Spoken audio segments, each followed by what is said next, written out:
Bueno, estamos viajando rápidamente a la otra orilla del Río de la Plata para hablar con Silvia Visconti, que ha estado viajando, ha estado recorriendo el mundo. ¿Nos podés contar 2 minutos qué anduviste haciendo por el mundo? A ver. Buenas tardes, Daniel, Dayana, Javier y toda la audiencia de Todos los Fuegos. Bueno, yo estoy aquí de nuevo reencontrándome en vivo con todos, después de un viaje realmente al otro lado del mundo, porque anduve por Asia, recorriendo Tailandia, Camboya y Malasia. Un viaje rarísimo, realmente, un viaje diferente a lo que estoy acostumbrada a hacer.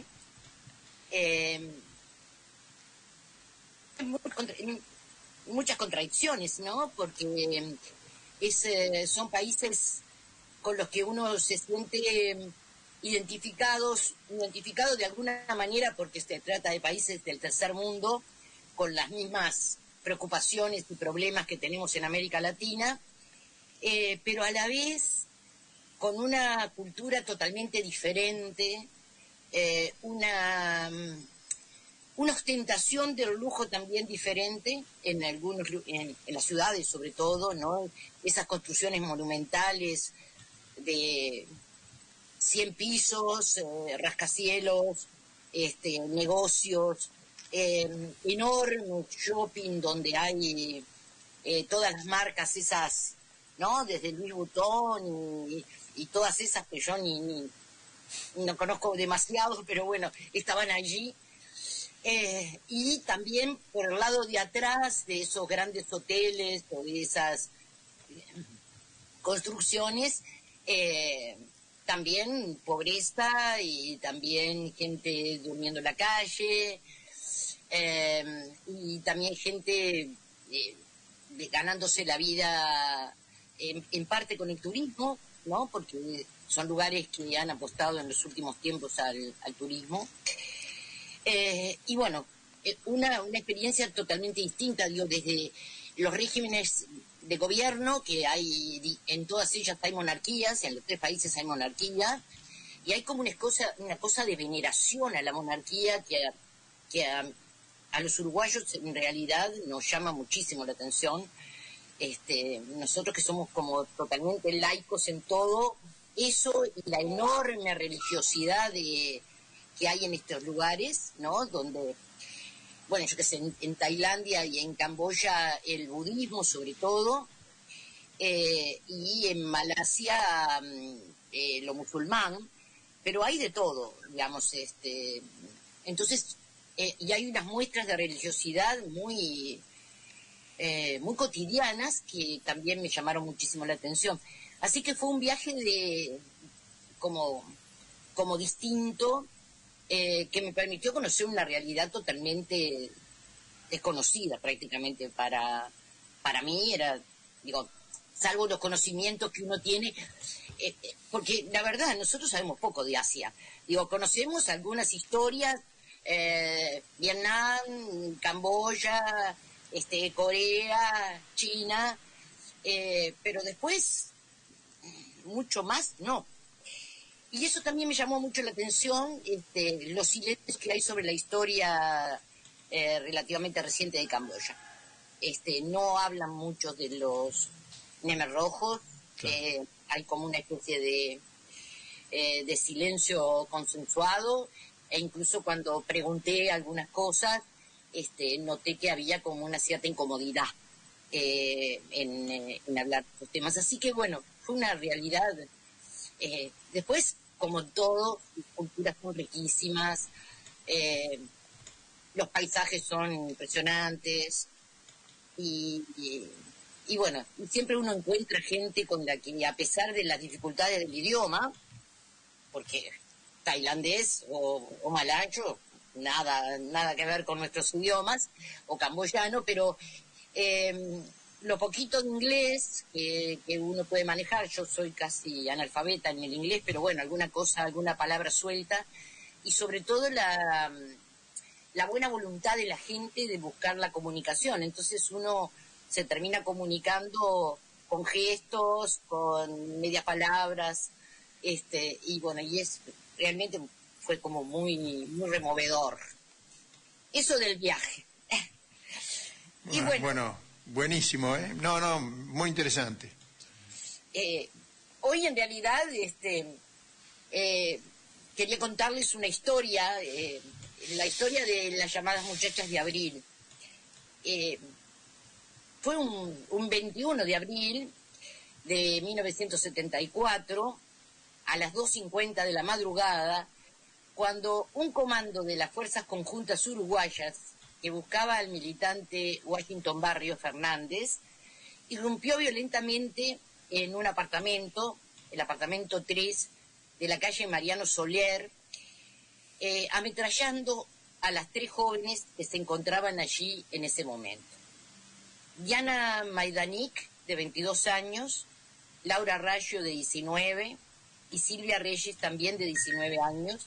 Esta última era la esposa de Washington Barrios y estaba embarazada de 3 meses. Y bueno, fueron asesinadas aquella madrugada de otoño. Más de 150 balas en sus cuerpos, que dan cuenta del ensañamiento de los asesinos. Esa misma madrugada también fue detenida la hermana de Silvia Reyes, Estela Reyes, y su esposo, y fueron encarcelados y estuvieron durante varios años presos en las cárceles de la dictadura. Y Washington Barrios, que en el momento de los hechos se encontraba en Argentina, fue secuestrado en Buenos Aires por militares uruguayos en el Plan Cóndor a principios del año siguiente y permanece desaparecido. Bueno, el fuerte operativo militar, con decenas de soldados pertenecientes al grupo de artillería 1 y los comandos coordinados de la operación antisubversiva, el organismo llamado OCOA en el Uruguay, ingresaron por la fuerza al apartamento 5 donde vivían los padres de Washington, preguntando a los gritos por y bueno, sus padres y sus hermanos menores de edad fueron testigos de la brutalidad y del enorme despliegue de la acción militar. La familia responde que Washington no está, y bueno, en el apartamento 3, como decíamos, estaba Silvia, su esposa, acompañada de 2 amigas. Hilda Fernández, la madre de Washington, que fue testigo de cómo ametrallaron a su nuera y a sus amigas Diana y Laura, en su testimonio relata: las asesinaron atrás de la puerta del comedor, en un rincón, y hubo más de 140 tiros. Yo les pedía por favor que no tiraran, porque entraron ametrallando todo, primero al aire y después en el apartamento, en los techos, en la puerta, el patio, por todos lados. Coparon todas las azoteas. La violencia del despliegue fue tal que además de las 3 muchachas desarmadas que mueren en el operativo, murieron 2 militares por su propio fuego. Es decir, fueron los propios militares los que hirieron y mataron a 2 militares. Al capitán Julio Gutiérrez, que lideraba el operativo y que recibe unos balazos al ingresar al patio de los militares que estaban ubicados en la azotea y que lo confundieron con Washington Barrios. Y también el agente Dorval Márquez, que estaba en bicicleta, andaba por la zona y se acercó y recibió disparos de un soldado que custodiaba una de las esquinas de la manzana y también murió en el lugar. Ambas muertes le fueron adjudicadas a las jóvenes asesinadas. Era la madrugada del 21 de abril del 74, cuando el destacamento militar que se despliega en el barrio montevideano de Brazo Oriental estaba integrado, entre otros, por algunos militares muy conocidos en el Uruguay, muchos represores, como Julio César Rapella, Esteban Cristi, Armando Méndez, José Nino Gavazo, Manuel Cordero, Mauro Mariño, Julio César Gutiérrez y Jorge Pajarito Silveira. Todos a cargo del general Juan Rebollo. Buscaban al militante Washington Javier Barrios, al grito de "abran, abran que tiramos", que cuentan los vecinos que gritaban los militares, descargando inmediatamente una balacera con ametralladoras que dejaron, además de los 140 disparos sobre los cuerpos de estas 3 jóvenes, más de 200 orificios en la habitación donde dormían las compañeras y más de 1000 en el perímetro. Los vecinos, Vieron a los uniformados sacar poco después del domicilio en bolsas de nylon los cuerpos de Silvia, Diana y Laura. 3 jóvenes comprometidas con su tiempo, estudiantes y militantes, profundamente atravesadas por las realidades sociales y políticas del país. Las 3 esperaban para poder salir del país rumbo a la Argentina, a encontrarse con Washington, que había viajado antes para buscar un lugar donde pudiera poder estar con su familia. Vecinos del barrio recuerdan aún hoy, más de 50 años después, la hazaña desmedida y la violencia del operativo. Las jóvenes fueron ejecutadas mientras dormían y cuando intentaban cubrirse estaban desarmadas, pero la versión oficial de la dictadura habló de un enfrentamiento que había producido esas bajas militares e incluso del uso de granadas que no estallaron. En la memoria del barrio quedó el olor de la pólvora, el estruendo de las ametralladoras, el ingreso violento a la casa de noche y a la fuerza, y los cuerpos destrozados de estas jóvenes. Y aunque se difundió esa mentira, que aún hoy algunos negacionistas repiten, no hubo armas incautadas y no hubo reclutamiento. Años después, el estudio de los hechos por la justicia demostró que no fue así y que estas jóvenes fueron ajusticiadas. ¿Quiénes eran las muchachas de Abril? Bueno, Diana nació en 1951, creció en Malvin, con mucha familia y vecinos entrando y saliendo de la casa todo el tiempo, y veranos de playa. De la escuela pública 81, pasó al liceo del barrio, el número 10, y de allí al IABA, al Instituto Alfredo Vázquez Acevedo. Desde pequeña mostró una gran afinidad con el arte de la declamación, teniendo presentaciones anuales en la Sala Verdi, una sala de la Intendencia Municipal de Montevideo, al final de sus estudios. Cursando el liceo, empezó a tomar conciencia de la situación social y política del país, y una vez en preparatorios empieza a militar en el FER 68 y más tarde en los comités de base del Frente Amplio. Conoció la cárcel en julio de 1972, cuando la detienen en su casa y la llevan al batallón de infantería número 13, donde permanece detenida por año y medio bajo medidas prontas de seguridad. En noviembre de 1973 le dieron la libertad, ya que no pudieron acusarla de nada. Pero el clima político y social había cambiado para peor porque la dictadura ya estaba implantada definitivamente. Se le hizo claro entonces que debía salir del país si no quería volver al cuartel. Se fue de su casa con una pequeña mochilita para no llamar la atención y esperaba refugiarse en Buenos Aires. Estudiaba psicología y escribía por entonces poemas. Laura fue la única mujer y la mayor de 4 hermanos. Su mamá era profesora de educación física, su padre empleado bancario. Vivieron en diferentes casas, siempre en el barrio de Malvin. Los padres militaban en el Partido Demócrata Cristiano, así que la educación de Laura incluyó clases de catecismo que recibió en la parroquia de su barrio. El padre tuvo actividad gremial en el banco, participó en la combativa huelga bancaria del 69 y terminó preso en el cilindro municipal, entonces convertido en cárcel, cuando los bancarios fueron militarizados en el supuesto gobierno democrático. Laura asistió al Liceo 10, comenzó a militar también en el FER 68, participó en ocupaciones solidarias cuando llegan las primeras marchas cañeras, cursa preparatorios en el Liceo 15. Una noche del año 1972 fue detenida en su casa de Malvin. Su destino fue el batallón de infantería 13, en camino de las instrucciones cerca de la gruta de Lourdes. Allí fue torturada, apenas tenía 18 años. Su familia tardó bastante en saber dónde estaba y empezaron las marchas con paquetes al Prado junto al Liceo Militar. Cuando al fin se enteraron de que pasaría la justicia, estuvieron días y días turnándose en guardia frente al juzgado para verla.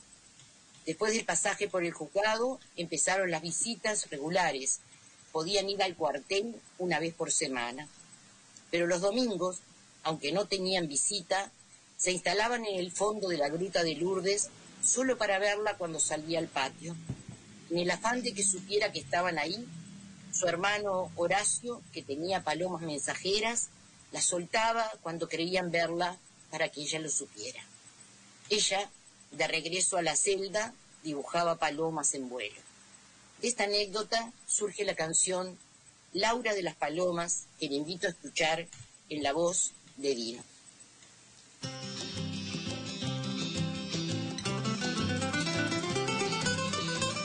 Esa paloma que cruza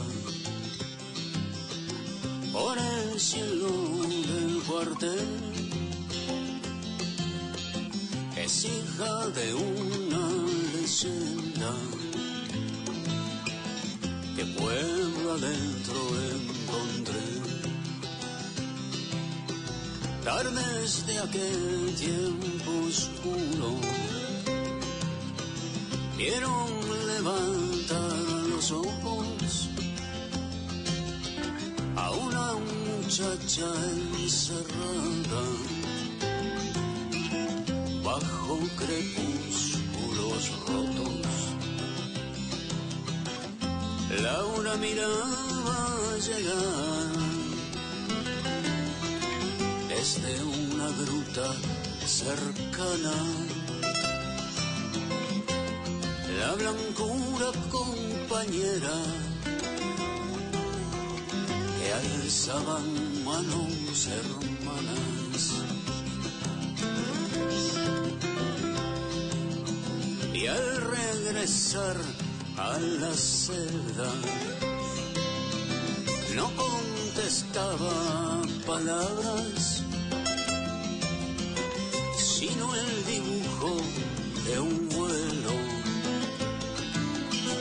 pisando sobre sus cartas.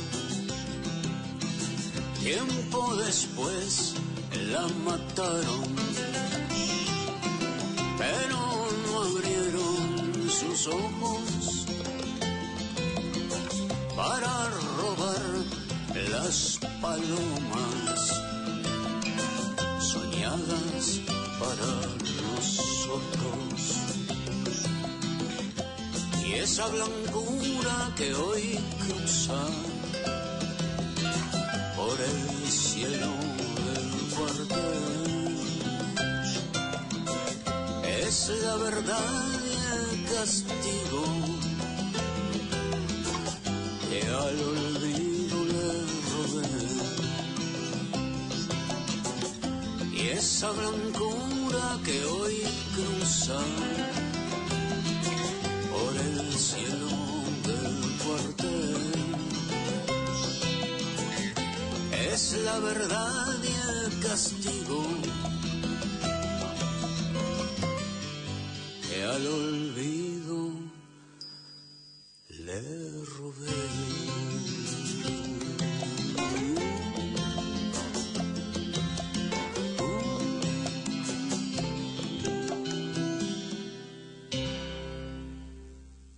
Laura estuvo presa un año y el sueño que tenía en ese tiempo era que cuando saliera poder tomar el bus 104 que hace el camino por la Rambla para poder ver esto que está montevideano, nuestro río mar.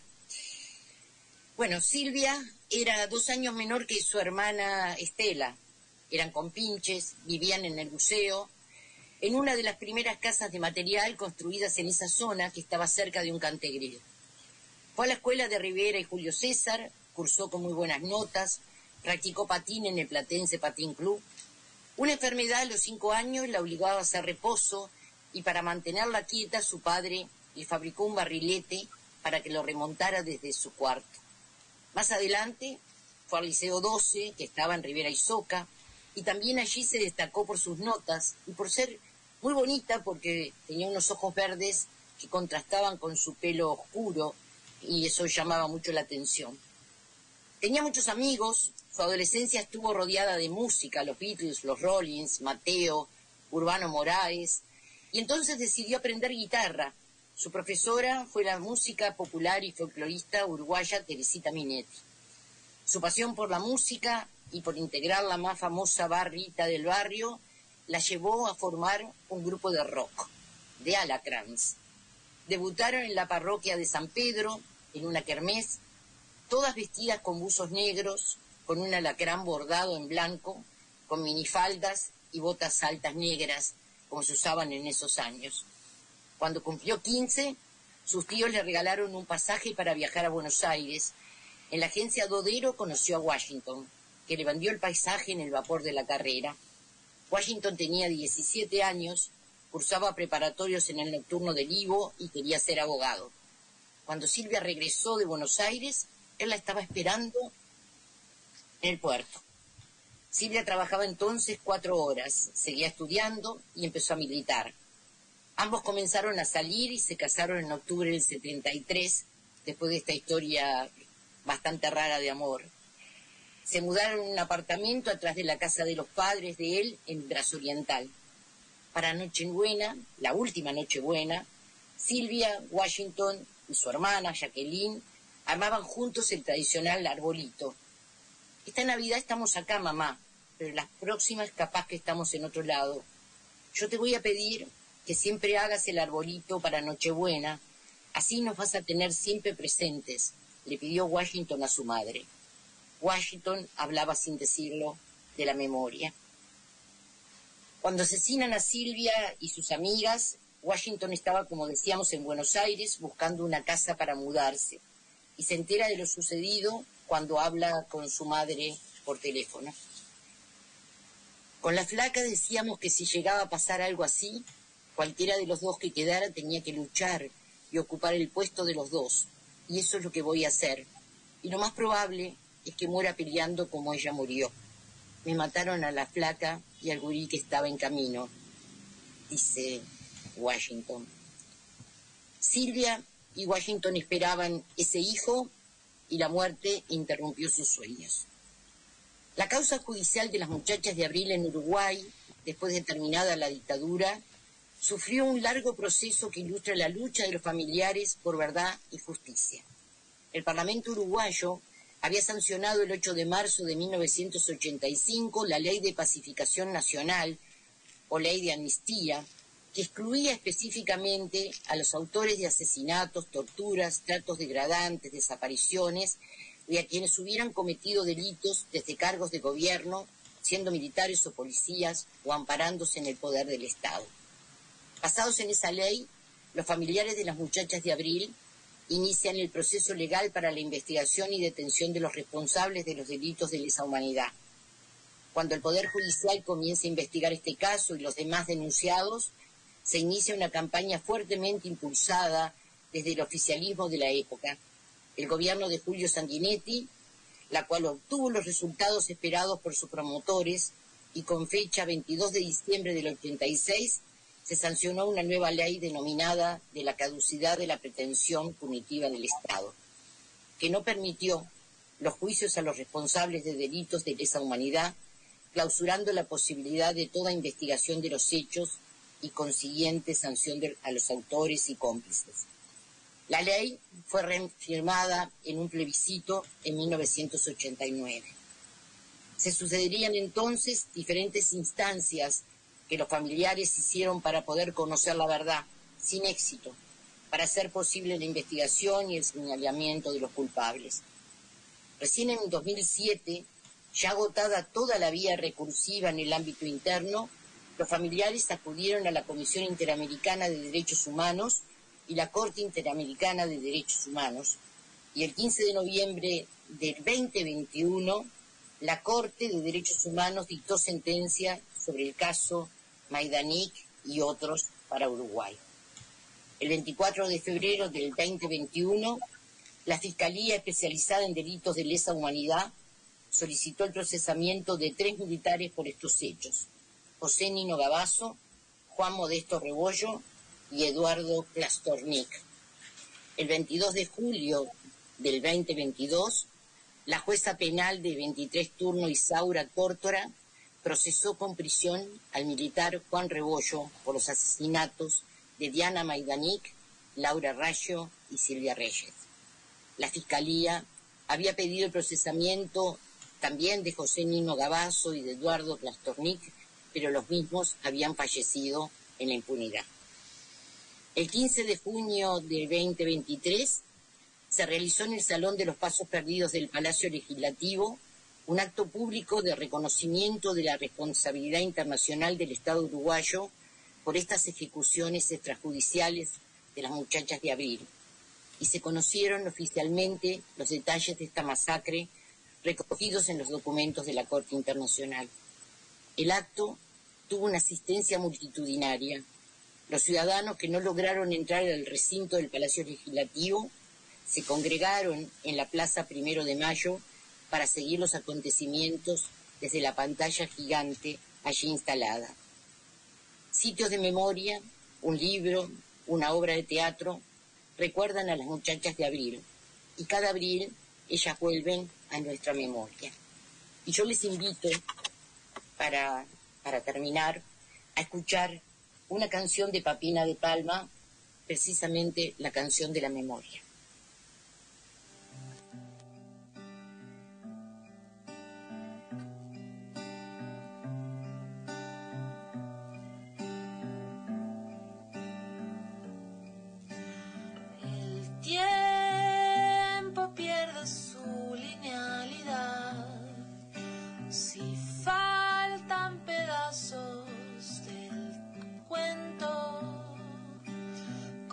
Saber quién soy, si olvido lo que fui.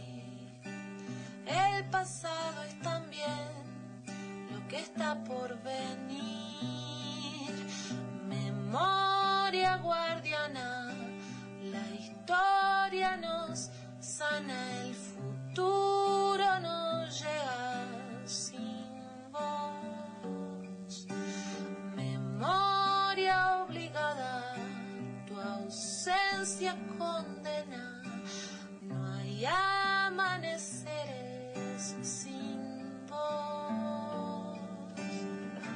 Conservar las historias, viajar al pasado a mirar, girar en sentido antihorario, salvar a este tiempo del tiempo violento, soñar un futuro diverso. El mañana que soñamos será la era de la libertad.